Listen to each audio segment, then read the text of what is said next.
بسم الله الرحمن الرحيم. وحدات القياس للتحويل إلى الوحدات الإنجليزية، خصوصا الموجود الكلام ده في الدول العربية زي ما موجود في الجدول. وحدات الطول: الوحدة الأكبر والوحدة الأصغر. الواحد قدم ب 12 بوصة، الواحد يرضى ب 3 قدم، الواحد ميل ب 5280 قدم. بالنسبة للكتلة: الواحد رطل بيساوي 16 وقية، والواحد طن بيساوي 2000 رطل. يعني على سبيل المثال لو إجا قال لي ال20 قدم فيهم كام بوصة؟ ما عليك اللي هتقول 20 في 12، 20 في 12 يبقى هتطلع 240 بوصة. طب لو قال لك 36 ياردة فيهم كام قدم؟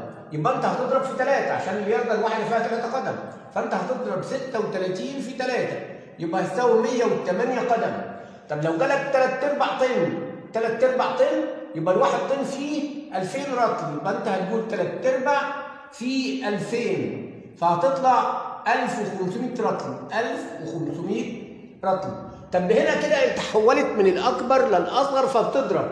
اذا حولنا من الاصغر للاكبر فهقسم، يعني 4.5 قدم فيهم كم ياردة؟ انا كده بحول من الكبير للصغير، يبقى انا هقسم 4.5 يعني 9 على 2 هقسمها على 3 فهتطلع 9 على 6 على 3 فيها